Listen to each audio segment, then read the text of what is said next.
Buen día a todos. Continuamos con el desarrollo de la unidad número 1. En este caso corresponde a la lección 1.3. Vamos a hablar un poco de la divisibilidad por 2. Es importante recordar que la divisibilidad se refiere al hecho de que dos números se puedan dividir de manera exacta. Pero antes que nada hay que hacer un recordatorio breve. Hay que encerrar los números pares. Ustedes pueden ver, tenemos el 6, el 9, el 15 y el 24. En la lección anterior estuvimos estudiando cuáles son los números pares. Y recuerden que del ejercicio pudimos concluir que los números pares, los que vimos, son el 2, el 4, el 6, 8, 10, 12 y así sucesivamente. ¿Cuáles son los impares? Empiezan desde 1, luego 3, 5, 7, 9, 11 y así de manera sucesiva. Cuando los números ya son grandes, para que todo el número sea par, solamente fíjense en el último. Si el último número es par, entonces toda la cantidad es par. Por ejemplo, como 4 es par, entonces 24 también es par. Lo mismo para los impares. En el caso del 15, como 5 es impar, entonces todo el número es impar. Ahora el problema nos pide encerrar solamente los pares. ¿Cuáles son los números pares? Lo ideal es que no esperen a que yo les dé la respuesta. ¿Cuáles son? El 6 y el 24. Exactamente, esos justamente son los números pares en este listado. Lógicamente los otros dos serían impares. Analicemos este problema. La profesora Matilde escribió los números que se muestran. Y en la pizarra escribe el 15, el 24, el 32 y el 45. En primer lugar pide que escribamos los números pares. Entonces tendríamos que identificar en el pizarrón cuáles son los números pares. ¿El 15 será un número par? ¿Sí o no? La respuesta es no. El 15 es un número impar porque la última cifra es impar. Entonces los números pares, ¿cuáles son? ¿Será el 24 el número par? Por supuesto que sí, porque el 4 es par. Entonces todo el número es par. ¿El número 32 será par? Claro que sí, porque 2 es par, entonces todo el número es par. No importan las demás cifras, si la última es par, entonces todo el número es par. Por eso tenemos acá identificados el 24 y el 32. El 45 es par o es impar. Obviamente es impar porque la última cifra es impar. El 4 no nos interesa solamente la última cifra. Entonces podemos identificar que de los 4 números que escribió en el pizarrón, únicamente el 24 y el 32 son números pares. Veamos qué nos pide el literal B. Hay que seleccionar un número par y dividirlo entre 2. Y nos pregunta cuál es el residuo. De estos dos números pares, hemos escogido el 32. Pudo haber sido el otro, pero el problema solo nos pide escoger uno de los dos. Entonces hemos escogido el 32 y lo vamos a dividir entre 2, que es la indicación que el problema nos dice. Hagamos la división. Para dividir 32 entre 2, ¿cuántas cifras vamos a tomar? Identifiquen el divisor, ¿cuántas cifras hay? Hay solamente una. Entonces en el dividendo solamente va a tomar también una cifra. La misma cantidad de cifras que tiene el divisor va a tomar en el dividendo.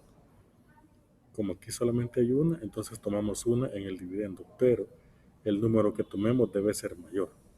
Si el número que tenemos no fuera mayor, entonces tendríamos que tomar los dos. Pero como el 3 es mayor que 2, entonces solamente lo tomamos a él. Y hacemos la división. 3 entre 2. ¿Cuánto es 3 entre 2? El cociente es 1, ¿verdad? Solamente cabe una vez. Entonces ahora que ya escribimos el 1, vamos a proceder a multiplicar ese resultado por el divisor. 1 por 2. ¿Cuánto es 1 por 2? 2. Escribimos el 2 en la columna del residuo. Ahora simplemente vamos a hacer la resta Veamos cuánto es. 2, como no tengo con quién restarlo, solamente lo bajo. Y luego 3 menos 2. Ahí tenemos 1. Entonces acá tendríamos un residuo que es 12. O al hacer la resta de una sola vez, 3 menos 2 es 1 y bajamos la cifra siguiente que es 2. Es lo mismo, ¿verdad? Ahora tendríamos que dividir 12 entre 2. Otra vez. Acá hay una cifra, pero aquí no podemos tomar solo una cifra porque el 1 es más pequeño que el 2. Entonces vamos a tomar las dos cifras y dividimos 12 entre 2. ¿Cuánto es 12 entre 2? Si les cuesta dividir, tienen que irse a la tabla del 2. Y en la tabla del 2 tienen que ver qué resultado se acerca más a 12 o es igual a 12. No importa que la vayan leyendo, poco a poco la van a memorizar. Entonces pueden ir haciendo los productos: 2 por 1, 2, 2 por 2, 4, 2 por 3, 6, 2 por 4, 8, 2 por 5, 10, 2 por 6, 12. Entonces encontramos que 6 sería el cociente, porque 6 por 2 es 12.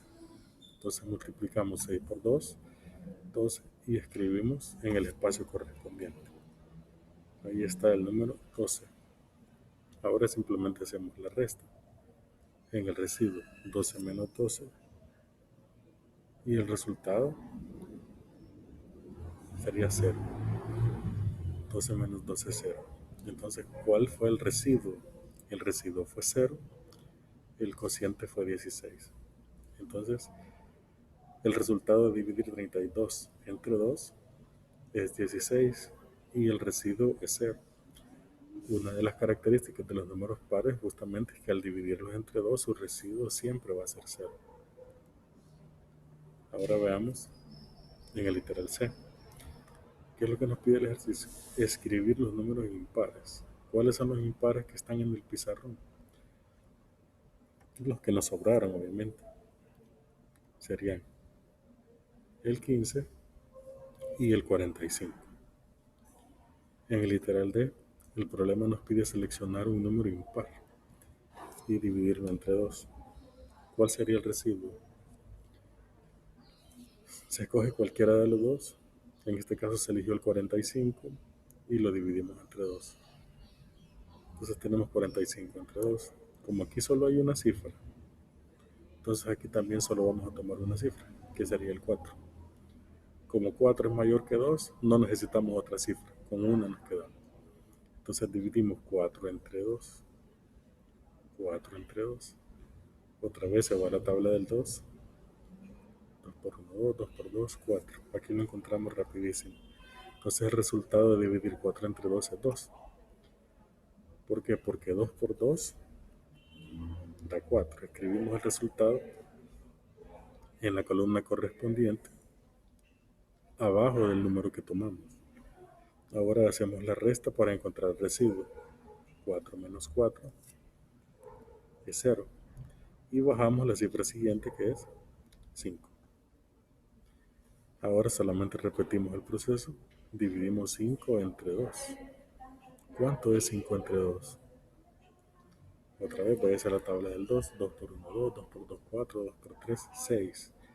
Como 2 por 3 se pasa de 5, entonces tenemos que utilizar 2 otra vez, porque 2 por 2 es 4. 2 por 2 es 4. Lo escribimos abajo del 5 para encontrar el residuo y hacemos la resta. ¿Cuánto es 5 menos 4? Exacto, es 1. Y ahí concluimos con la división. ¿Qué tiene de diferente el literal D con el literal B? Que en el literal B la división dio exacta porque el residuo es 0. Y en el literal D la división es inexacta, no es exacta, porque el residuo que obtuvimos fue un 1. ¿A qué se debe que el residuo que obtuvimos fue un 1? La respuesta es bien sencilla, porque el dividendo era impar. Esa es una característica de todos los números impares, que los números impares al dividirlos entre 2 dejan residuo 1. Siempre les va a sobrar 1. Todos los impares cuando los dividan entre 2 siempre les va a generar un residuo de 1. En cambio, en los pares, cuando ustedes lo dividen entre 2, siempre les va a generar un residuo cero, porque la división les va a dar exacta. Ahí tenemos el residuo y hemos respondido a las 4 interrogantes que el problema nos planteaba. De manera general, podemos decir que un número natural es divisible por otro natural si al dividirlos el residuo es cero. Los números pares siempre son divisibles por 2. ¿Por qué? Porque el residuo es cero. Los impares no son divisibles por 2. Ya vimos que al dividirlos el residuo no es cero, es diferente de cero. Y ahí tenemos los dos ejemplos. 32 es divisible por 2. ¿Por qué? Porque es una división exacta. 45 no es divisible por 2, porque la división no es exacta. Entonces, para que un número sea divisible entre 2, debe dar exacta la división, es decir, que el residuo sea cero. Ahora, la asignación para ustedes es que resuelvan los ejercicios de la página número 10 del libro de texto. Como ya se los he dicho en lecciones anteriores, si ustedes no cuentan con el archivo digital del libro de texto, no lo pueden abrir, entonces pónganle pausa al video y tomen nota de estos ejercicios. Recuerden que es importante que no transcriban todo lo que está en el video, no es necesario. Lo único que ustedes tienen que llevar en su cuaderno es la solución de los ejercicios que se asignen en cada lección, que en este caso solamente son estos 3 ejercicios. Estos son los que deben desarrollar en el cuaderno al culminar la visualización de este video. Es importante que cuando no entiendan algo le pongan pausa o lo retrocedan para poder volver a escuchar la explicación. Hasta aquí llegamos con esta lección. Espero que haya sido comprensible para todos. Cuídense mucho. Bendiciones.